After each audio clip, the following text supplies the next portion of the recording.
Well, it says, so again, good morning, good afternoon, good evening to all the people who are listening in. My name is Leonor. I am delighted to be asked to talk to Elizabeth, who is an inspiration to me, as well as a dear friend, about her most wonderful book, which if you haven't read yet, I would strongly urge you to do. It's something that is different. Thank you. It's something that's different. It's something that I read very fast, but I was not able to read it in one go. I had to sort of put it down, reflect. At times I got emotional and sort of had to process the emotion, whether it was happiness or whether it was sadness or whether it was just a memory of my own memories. And it's a fantastic book. So Elizabeth, can I start, but do you want to talk a little bit about the book? And then I'd like to sort of follow on by asking you kind of what inspired you to write the book as well. Of course. Well, first of all, let me say that I'm delighted to join the Charter for Compassion, an organization that your mission is very much the mission that I have decided to take in my own life, that mission to promote the idea of compassion.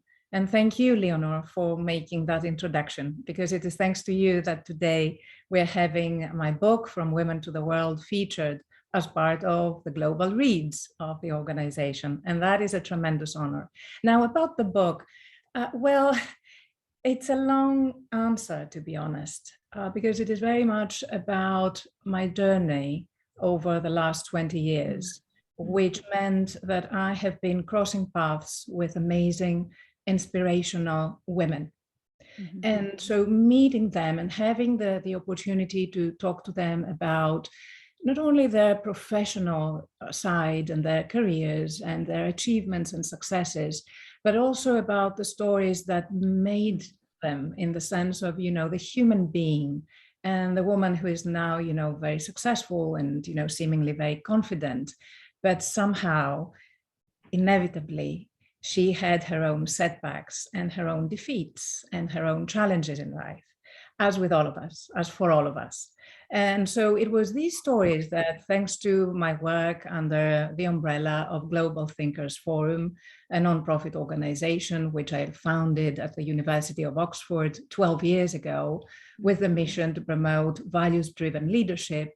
Thanks to this work, thanks to this project, I started, coming across women who are inspirational and they're change makers in their societies. And 5 years ago, that idea, that seed actually for the idea of a book like that was planted in my heart first. Mm-hmm. And then, in my head, as in, okay, how do we make it happen? I have the desire, the passion to pull together this project, because it is a project and it's, it took a lot of time to pull it together. Yeah. But how can I make it happen, as in, a strategy, the actual, practicalities and logistics. So I don't want to give a very long answer, but this is a little bit of the background for that book, From Women to the World. As I said, I found it hugely moving, inspiring. It made me laugh, it made me cry, it made me think. So I guess that my question is, did you plan to have a certain number of different stories? I mean, how did you get the balance, or did you just say to the women that you approached, just write your story and see what happens? It's a very good question. Again, the answer goes back 2 decades. So back then I was working as a journalist with Greek media. Mm-hmm. And in 2000, so actually 22 years ago, I joined CNN. And that opportunity transformed my thinking and my understanding about the world. So working with an international organization, which at the time was a dominant organization in the landscape of global media, in the sense that we all remember that it was Ted Turner who introduced the 24/7 news, right? And making news, being live wherever, whenever something happens, being on location. And I was very lucky because I was offered this opportunity to become this affiliate, if you like, between the Greek Broadcasting Corporation and CNN when I was, just a very young journalist and an intern. And so that opportunity meant that I started meeting other journalists from different parts of the world, different cultures, different ages, a variety of backgrounds, different religions, different approaches to, the editorial part of journalism and media coverage and storytelling. And this group of actually 400 or 500 journalists from around the world, we would meet every year in Atlanta as part of the World Report program. So it was a community which was built thanks to Ted Turner, but at the same time, it took its own life, and we built, our own bridges with each other and our own friendships with each other. And we started collaborating outside and beyond CNN. So that was the initial pool, if you like, of ideas and that concept of working across different cultures. And then 5 years later, I was offered another tremendous opportunity to join Al Jazeera English. And so at the time, just to remind you that 2005, it was still a very charged period, politically, socially. It was just less than 5 years after 9/11. And Al Jazeera was a very controversial network. At the same time, it had achieved an enormous success with, revolutionizing the media in the Arab world.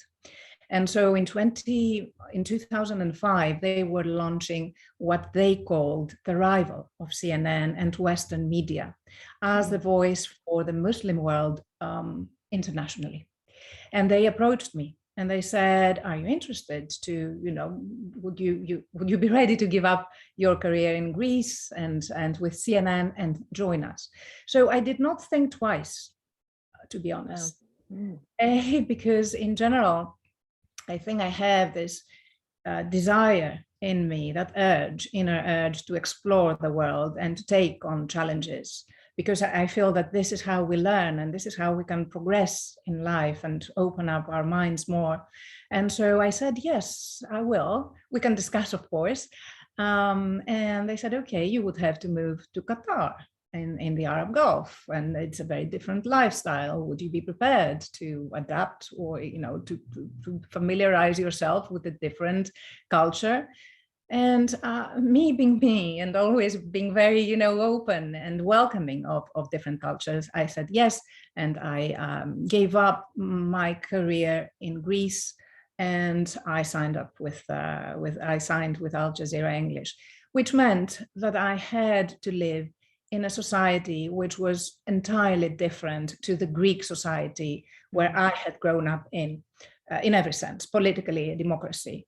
Qatar, and as we know, the Arab states, most of the Arab states, not all of them, but the Gulf states are monarchies and dictatorships in a way. So it was politically a very different environment, religiously, of course.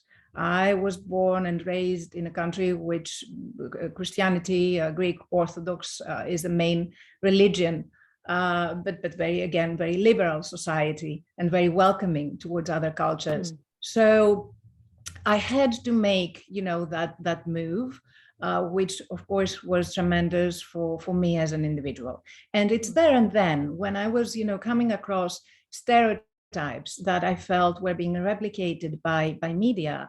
And something clicked inside. And I thought, especially when it comes to women, and in particular, women who are leaders in the Arab world, and they're leaders of private companies and big conglomerates, and as journalists and as authors or philanthropists or civil society activists, but that was not at the time, was not as known to the West. And so I was very eager back then, I'm talking about 2005, 17 years ago, I was very eager to find ways and promote such stories.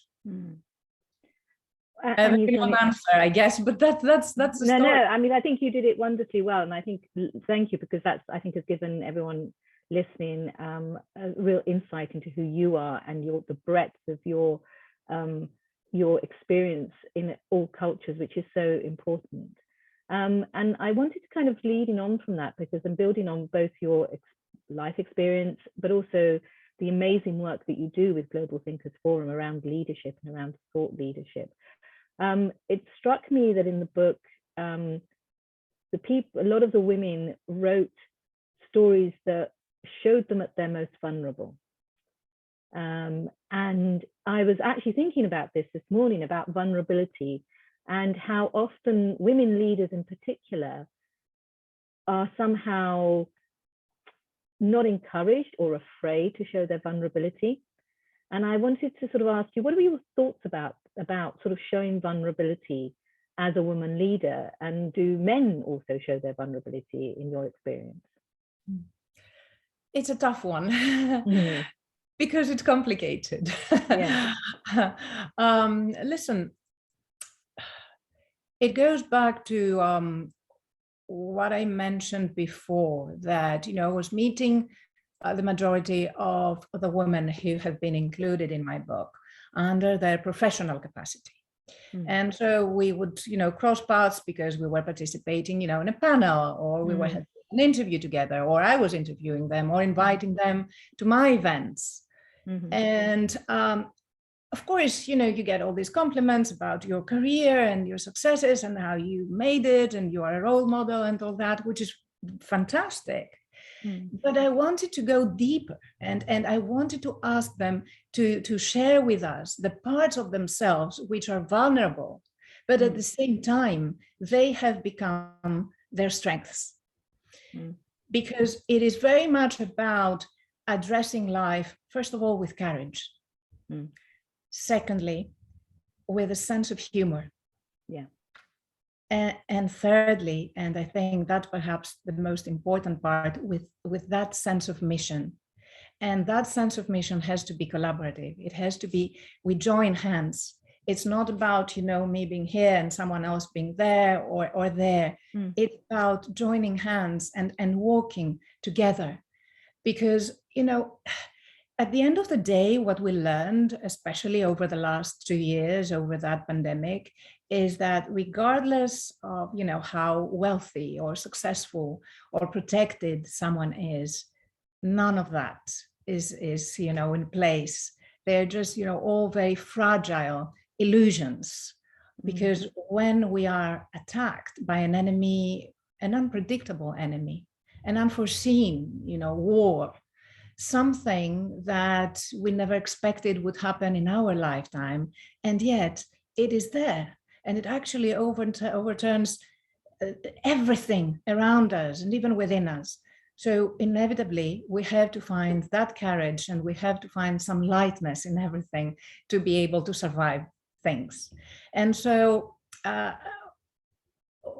when we were talking and chatting informally and, having a lunch or a drink or a coffee, with those women, but not under that context of the formalities of an event, then I realized that the real story, the true story, who made them who they were, who they are, is perhaps a childhood trauma. Perhaps someone who tried to push them aside, and perhaps at the time he or she was successful, but then he or she did not break them. And so I wanted them to speak and to write really about that experience, the very painful, traumatic, surprising experience that actually did not break them, neither bend them, not even bend them. Yeah. Or even if it did, they give us, lessons as to how they managed to pick their pieces up and continue, or to reinvent themselves. And of course, I will include, myself. It's just that, that book is not about me. It's about the stories, which are stories from, women from 19 countries. And I tried to include as many, age ranges as possible. But I don't know if it answers. Yeah, no, I think it is, and I think that that sense of, as you say, that strength through vulnerability comes through very much in the books, in the book that you've written and the letters.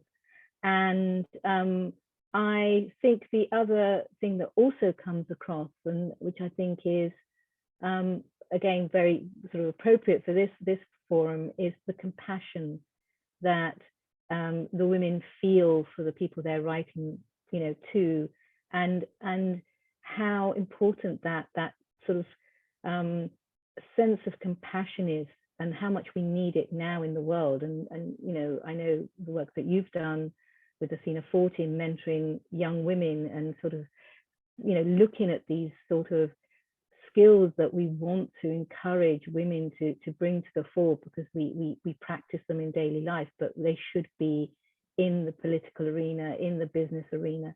So would you talk a little bit about that, about kind of, in your view, do you think there are different skills we should be using? I mean, have we, we've seen some examples, of course, during the pandemic, of how different leaders have approached things. Would you talk a little bit about that, about the sort of skills that you think, and I think comes out in the letters as well from the women?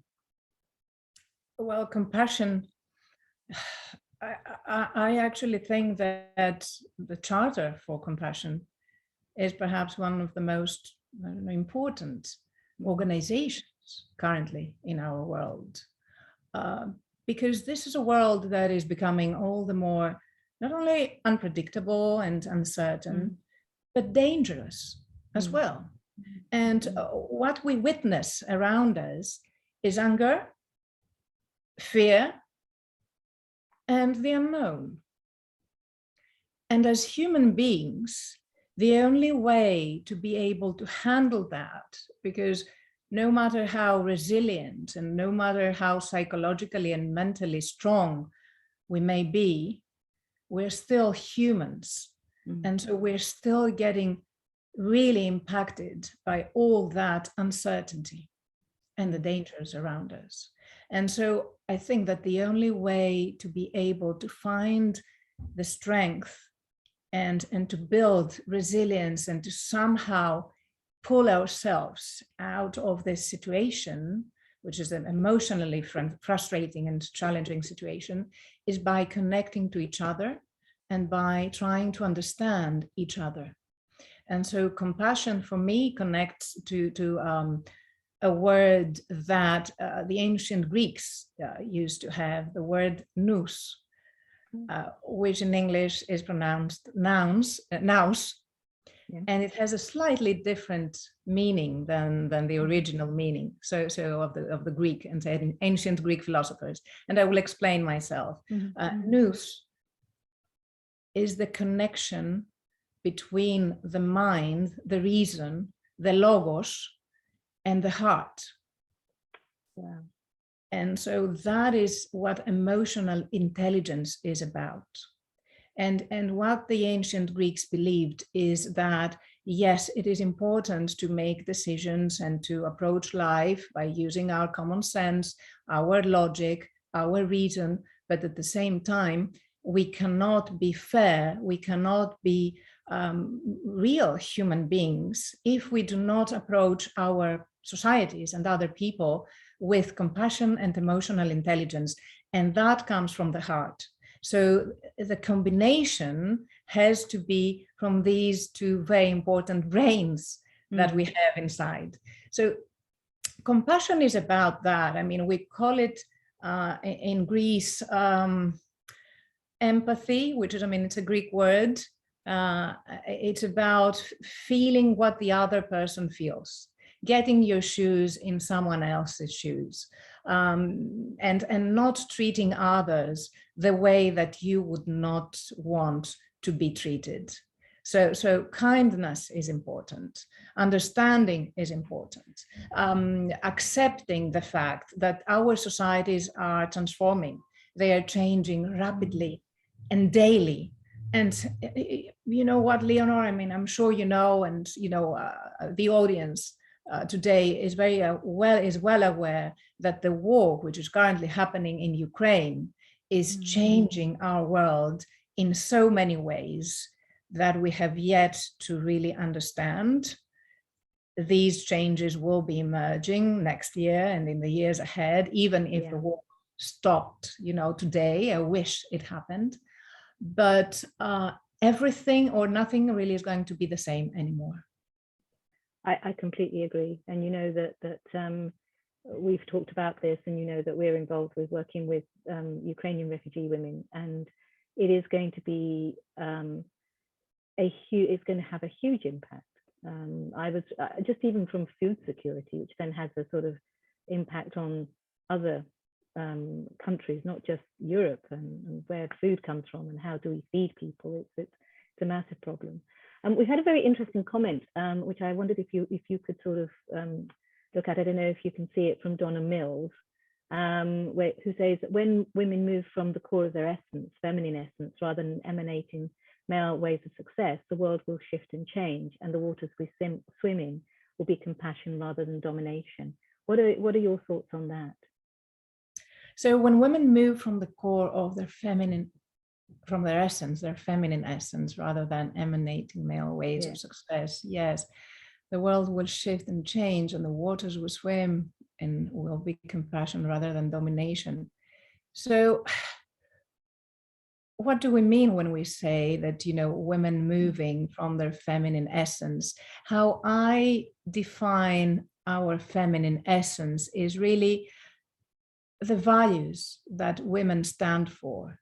And I'm not going to say that, all men are different or they have their own values, and women, collectively we have our own values, but by nature, women, because we bring, life to this world, okay? This is how the human species is actually going to survive. It's going to be in both genders, of course, but it's the woman that brings, the child to this world. And so the woman needs to secure a peaceful environment for the children. It needs to secure that, the society where her child is going to grow up in is going to be a society of understanding and collaboration and opportunities and compassion. So and of course there is research, right? And there are statistics which evidence that when women intervene as mediators, in conflict zones or civil wars,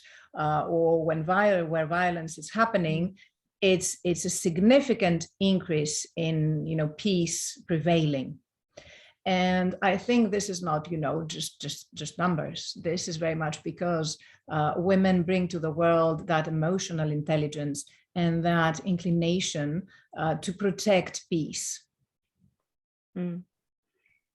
So what I was going to ask you about this is, in the book, you have some very well-known women, very successful women who are successful in sorts of different areas of their in their own fields, some that are household names, some that are less well known.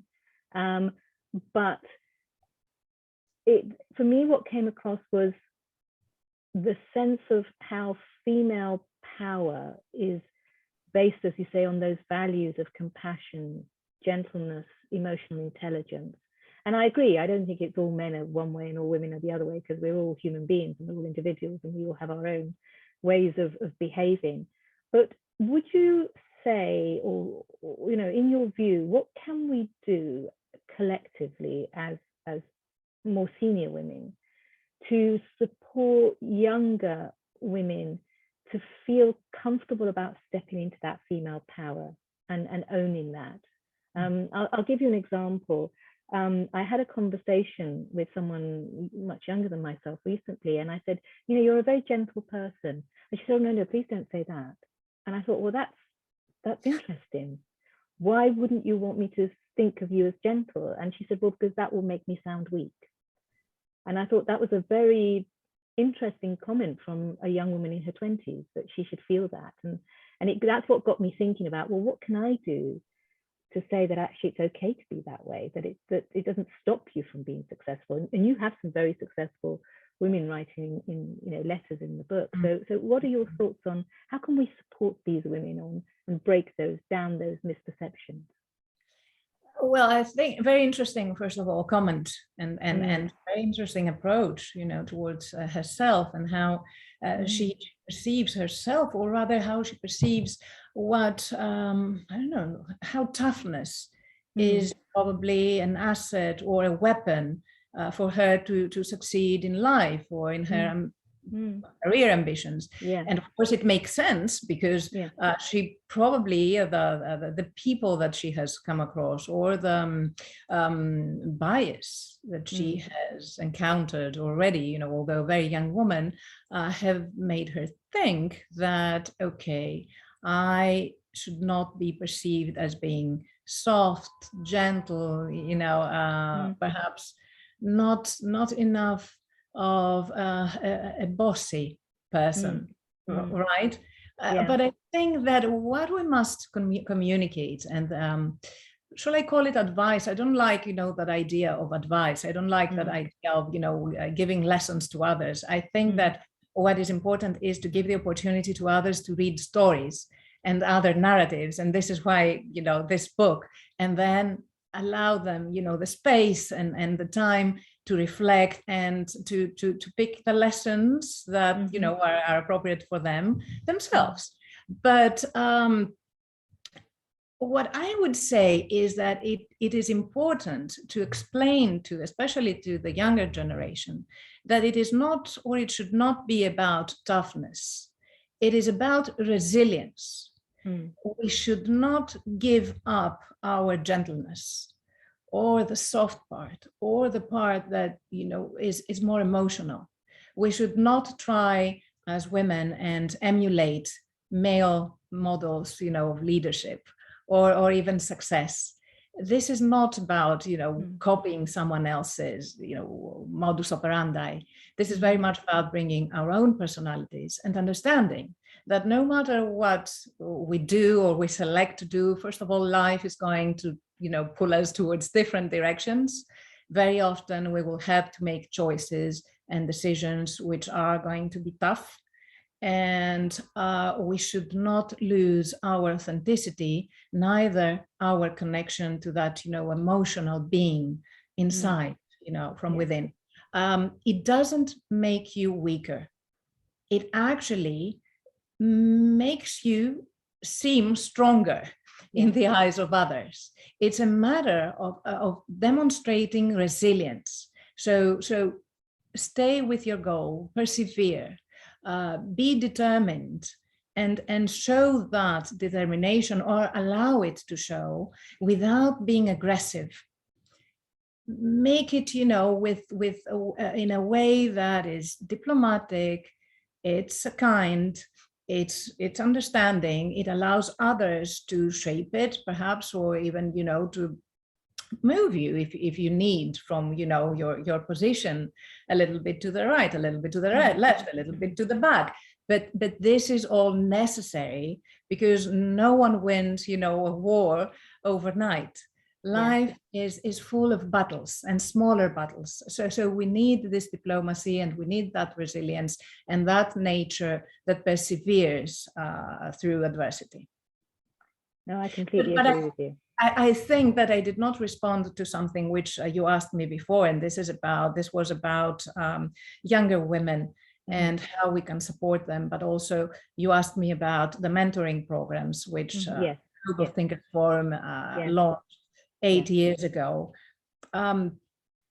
The reason why I was so keen to create a program, an initiative that would benefit women and men, so youth really between 18 to 29, but we also have an additional program that supports women of any age with mentoring, was because I myself benefited a lot by being supported by some incredible women in my life. So I was very lucky, because I was embraced by mentors who in my career were there. They took my hand. They showed me how to think about the world, how to actually, you know, present myself in front of different cultures, in front of people who are of, you know, different success levels. I was, you know, a young journalist. I didn't know how to brand myself, and how to make, my own pitch. And so these were things which I was embraced by mentors who helped me in my career. But they also taught me something else, that it is necessary, it is a duty to take under our wings another woman or other women in general. And so I decided in my life that I would make it a mission to try and support. And you know what, when I lost my mentor, Leonora, which was in 2014, Maggie Ills. Maggie was one of the most successful CNN executives. She was vice president with CNN and Turner for more than 20 years. And so when I joined CNN in 2000, I met her and she took me under her wings. And that environment and that ecosystem, which I described before, the 400, 500 journalists from around the world, I had no clue how to navigate. I had, no idea how to handle things. And it was Maggie who helped me mature as a professional and as an international journalist. Sadly, she passed away in 2014. And so I wanted to try and find a way to pay that forward and to launch a program in her memory as a tribute to her and as a tribute, of course, to any mentor and any woman who has been fulfilling that mission. And so in 8 years, we have managed to mentor about 350 individuals from 70 countries. And I guess what I have learned through this journey is that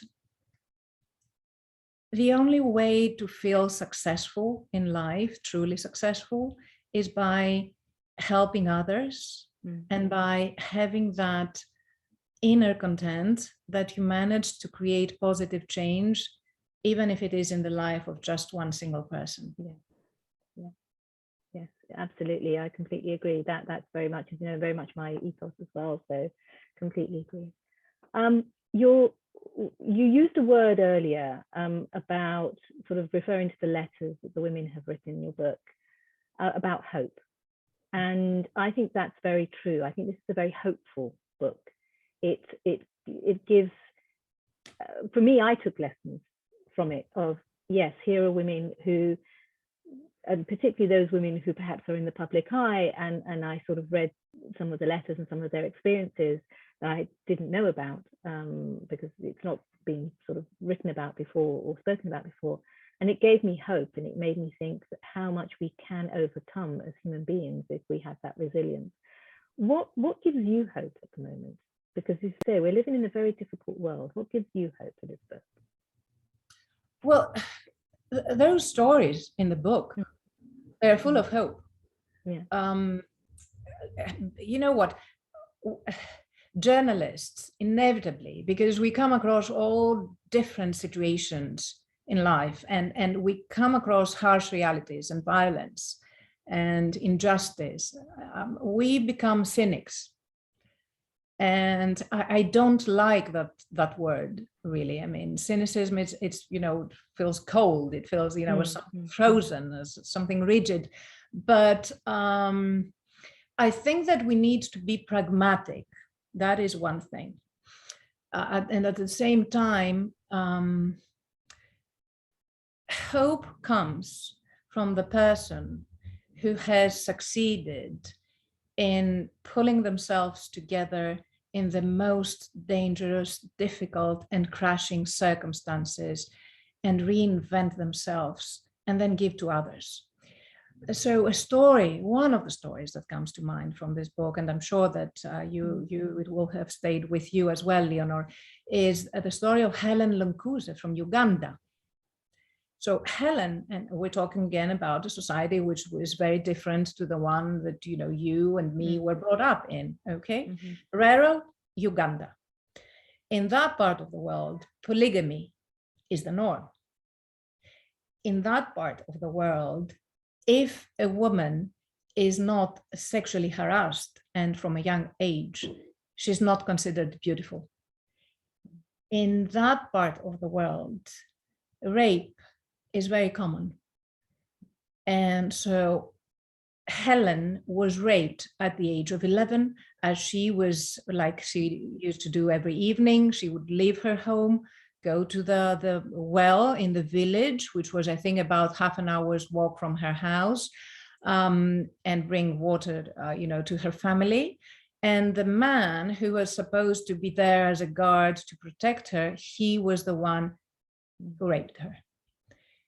And it gets, well, worse than that. I mean, how worse can it get? But her father, he actually wanted his daughter to marry the rapist. And so can you imagine, I mean, an 11-year-old girl living in a family where, many siblings, the father has many wives, she gets raped, and she has that trauma to handle and to deal with, and her father wants her to marry the rapist. So her mom, to her, enormous credit, she decided to divorce the husband and to take Helen and leave. And then with the values and, of course, the emotional support that she received from her mother, Helen not only, left that idea of being a victim. She evolved into a victor, and she decided to dedicate her life to supporting other people and other kids or boys and girls who are victims of rape. And she created Rape Hurts organization, which for the last, I think, 25 years has been supporting, unfortunately, countless victims of rape. So you find hope there, but at the same time, you really come to understand that, listen, I cannot stay in my own bubble, especially those of us who are more privileged because we have access to education, or we have access to funds, or we have access to networks of people. We need to do something for those ones who do not. So these stories in the book are both inspirational and giving hope and kind of, making you think, okay, I can actually survive anything in life. But at the same time, it makes you understand that you need to keep actioning things to do this, create a better world for pretty much everyone. Yeah, no, absolutely. And talking of everyone, and as you said, your mentoring is young women and young men as well. What can we as women, how can we support men in our lives to allow them the space, or encourage them to show their softer side, their gentleness, their vulnerabilities? How can we support particularly young men to understand that it's okay, that's okay as well? Well, I think that first of all, it's important to understand that, it's a world that must embrace all genders, because there is fluidity there. It's, something that we need to understand, that we must talk when we talk about inclusion and when we talk about, diversity, we must have the open-mindedness and the generosity of heart to say, listen, it is your own choice to, take whatever course you'd like in life, or to self-define, or, to create your own identity, of course, with respect towards others. But at the same time, it's important for us to understand that this is something to be respected. So I think that the family plays the most critical role in how they bring up their young boys. And then, of course, school. So I was lucky because I grew up in a family where my father never really raised any notion of gender inequality, or of, you're a girl, Elizabeth, you cannot do this, or, this is something that only boys, or, can do. So he never created such, segregations or barriers for me. He was always being very encouraging. He would always say the most important thing in life is to be driven by values. It is to help others, have your own mission and follow that mission, but at the same time, try to hold other people's hands and bring them, together by your side if they need that. So he was never never someone who would segregate people by classes or genders or any other, classification. But I do recognize that this is not the case, for our world. And it's a shift, a mind shift that we need to achieve. And it's not going to happen overnight, because these are, 100 or not, if not 1,000-year-old biases and norms that our societies have been keeping in their DNA. So, you know what? I think the most, perhaps, the strongest argument is that because this world is so vulnerable and so fragile and precarious, if we do not engage everyone's strength and talent and force to support these societies, then we will collapse altogether. And although this is not, it's an indirect, if you like, way to promote female leadership or to promote more women in the workforce or to claim women's rights, I think it's something very pragmatic and something very true. In terms of how we nurture and we, bring our boys up, again, I think it's important to not say that, this is something that, boys, you need to play with a football, team, and you girls need to have your dolls or whatever. Just encourage everyone to be themselves and let your girls feel that they can achieve and they can catch absolutely every dream. Yes, and as you say, it's a world that we all have to make. It's not just one. Of course. And you know what? Sometimes, and I think that also comes across in some of the stories in the book, Leonor, our families can be the worst enemies. Yes. Okay. Yes. Let's be honest about that. And it's not always because they're being hostile towards our choices in life or, our decisions. Sometimes they do it out of being overprotective, out of, having different beliefs and wanting to find ways to rescue us from a situation. But that can be something which does not really help us or does not, support us to move forward. Sometimes it keeps us back. And so that is a trap that is very difficult sometimes to get out of. And then, of course, there are stories of women who have been marginalized. They have been, vilified by their own parents and their immediate families, purely because their hearts and souls, pushed them to make decisions that were very different to the social or immediate environment that they grew up in.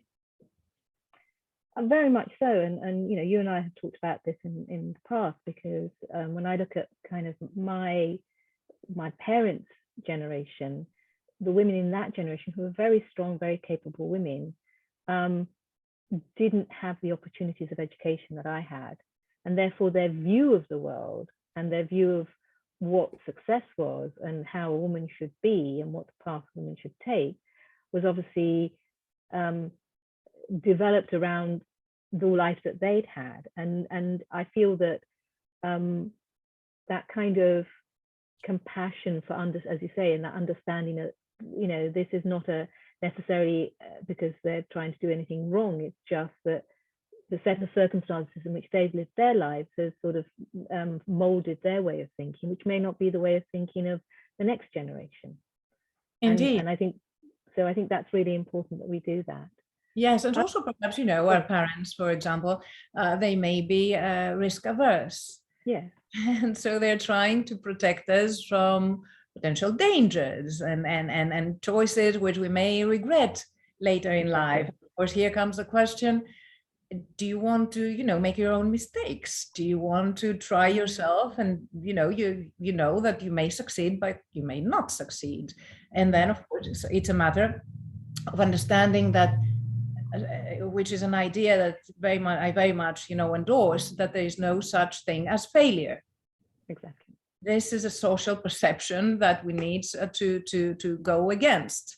There is nothing that is called failure. There are challenges in life, there are barriers, there are setbacks, but absolutely everything is teaching us a lesson, and it can be an investment for the next move, the next choice, and the next project. Absolutely, absolutely, I agree with you. So, I mean, this has been really fascinating. And before I ask you the last question, I'd like to say thank you, Elizabeth, because seriously, I just always enjoy listening to you speak, and your thoughts and views are always inspiring and sort of motivating for me. So thank you for that. But I'm going to ask you one final fun question, which is, I mean, the book is amazing. It's all these women who have written these beautiful, beautiful letters. And I really encourage everybody to read the book. But if you had to choose some historical figures to have written letters, if you could have the choice to be able to sort of time travel and choose some figures in history and ask them to write letters, who would you have chosen? A tricky one. Who would I have chosen? Well, I think I'd probably have chosen Athena, the goddess Athena. Oh, interesting, interesting. The reason why we called our mentoring program the Athena mentoring program, which is, named after goddess Athena, is because there is a very interesting and fun narrative behind it. Right. So you're familiar, of course, with the Odyssey. Yeah. Yes. And that Ulysses had left, for Troy, and he was away for a while. But before he left, he wanted to appoint a mentor to guide and, mentor his son Telemachus. And so he appointed that, old man who was wise and well-read, and he was there just to support and give advice whenever Telemachus needed it. But what happens at some point in the story is that as Telemachus, the young man, is receiving advice from his mentor, there is, a smoke coming out and something like an explosion, and the mentor becomes a woman, and that woman is goddess Athena. Oh. And so it's interesting because, that character arc, which in general we find, in novels, it has been used by Homer in a very entertaining, but at the same time, in a way that empowers women, right? That in reality, it was a woman guiding and supporting and mentoring Telemachus. So I think that if I were to interview, a fictional figure, it would have been goddess Athena or Athena, and ask her, about her experience of the world and by, meeting with people, and at the same time having that ability to meet with gods, the 12 gods of the ancient Greeks. What were her main learnings? I think that would be a fascinating letter, right? And a fascinating interview to sort of hear that. Yes, definitely. Well, thank you so much, Elizabeth. I've just been really interesting to always learn more about you, and always hearing your story does make me realize, gives me hope, because I know how much work you've put into the book, into Global Thinkers Forum, into Athena 40, and how you very modestly allow others to step forward into the light, but facilitate things. And that sort of says a huge deal about you and your sense of compassion for others and compassion for the world. So thank you for that, Elizabeth. And I believe, Marilyn, you wanted to have a few words as well now. I did. Thank you so much. I love your question, Lenore, and I was just wondering, who would I choose? And it's interesting because I just finished a book called Churchill's Daughters a couple months ago, and I found them to be incredibly astute to the times, intellectually driven, curious, and so I have a feeling that I gear in that direction, because it's a whole piece of history that, we just don't know about, that personal history that is backing up all of the dilemmas and tragedies that occurred during that Second World War. I think I have another list, but we'll stop there. I'm so excited about this whole presentation. It's been a real privilege, I think, to have both of you, to have listened to you. And I think that maybe the underlying descriptive here would be that this has been a really warm and heartfelt conversation, and we really appreciate it. People, you have been listening to Lenore Stepich, who you didn't have an introduction to, but Lenore is the CEO of Montessori Group, and she's also chair of the board of directors of Montessori Center International. One of the things, and I have a feeling that many of you probably have already guessed this, that Lenore is very broad in her thinking, innovative, and she was named the UK Game Changer of the Year a number of years ago. And Elizabeth, I don't know what to say. I think I have actually seen you on CNN. And so I didn't realize that until I saw you today. There's such a wonderful presence about you, and thank you for all of the work that you do. And I'm really curious. I know you're on the advisory board of Prince Charles Group, and I think that's a whole other conversation about mentoring those youth and what the future might be. So I'm hoping that we might have you back for just a kind of open conversation, both of you. I wanted to share with you, what is coming up. And I hope that, well, I jumped ahead, so I'm going to, there we go. Can I just add something here? Oh, sure. Thank you. First of all, I wanted to thank you for hosting me and having, that conversation with Leonor is, it's a journey. Every conversation is a journey, but the way we communicate with each other in that very human way, and Leonor has that value of communicating with humanness. I think it gets us all to explore or revisit our values. And Leonor, when we met, which I think was 5 years ago, yes. Right? We talked about education and the importance of promoting innovative education. And it's something that you have been tirelessly doing under the Montessori Group across different markets and across, different societies. And it's something that I would like to take the opportunity to commend you on. And say that you are an exceptional human being and woman leader in every sense. So an honor to be with you here. And of course, the work of the Charter for Compassion is going to be, on our flags, and we are ambassadors, and thank you. Thank you, Elizabeth. And, thank you for this wonderful, wonderful presentation. So let me just tell you what, of course, I just lost it. So my apologies on that. But let me open up this little slide presentation. We are going to have as our next global read, Marilyn Hamilton. And Marilyn Hamilton is at Findhorn, and she's been involved in working through a whole process called Integral Cities. And as many of you know, the Charter has two direct charges that it deals in its mission. One is to work with grassroots organizations and compassionate communities. And the second is to have an educational arm to consider social emotional learning, compassionate education, intellectual and emotional learning, and kindness. So Marilyn is going to help us understand some of the pillars that are part of an integral city.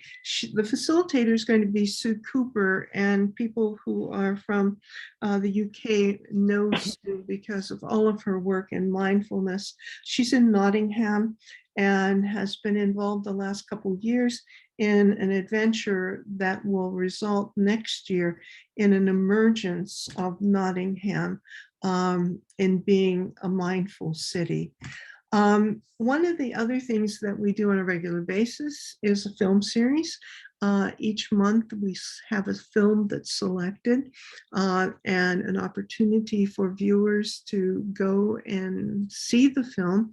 And the idea is that oftentimes these are not the films that make it into the theater or are part of the Academy Awards in documentary, but nonetheless, they are really important contributions for conversation and for looking at future ideas. We also do something on a regular basis, twice a month. We have what we call an EdNet forum.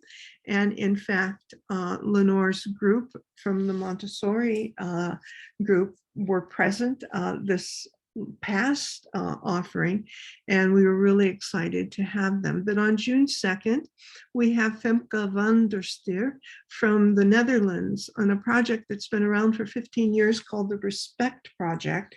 And there's a foundation that backs its work. It's not only in the Netherlands, but it is in a number of other countries in the world. The next thing that we want to make you aware of, poor Thomas Hubble here is blocked by my my little strip, I think, but we have an intensive course with Thomas Hubble. And as many of you know, he is the expert in collective trauma. And we've had a number of visits with Thomas online where people have begun to see all of the offerings that he has. This is an intensive program, 10 modules, and a real commitment, but we're hoping that many people will be going to this, especially in a time where, we started this conversation today about the trauma that's occurring because of the Ukraine, the lack of knowledge that people have historically about the Ukraine, the very fact that Adolf Hitler wanted to control the Ukraine during the Second World War because of its capabilities of being a breadbasket to the world. And we find that that breadbasket has been really depleted seriously, which is going to affect especially the developing world. So hopefully Thomas will help us understand the trauma that we probably have not dealt with because of the Second World War.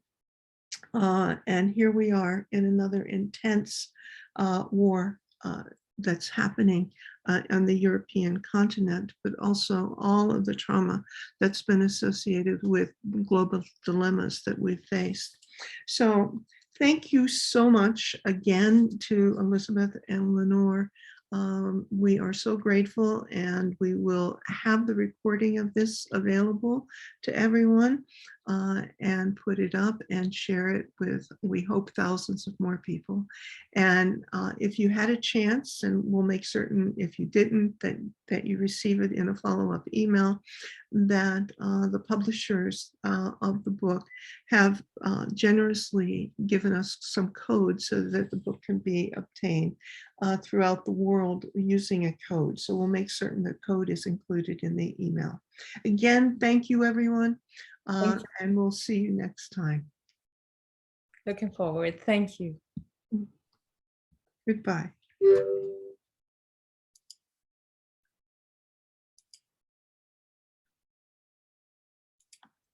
Okay, they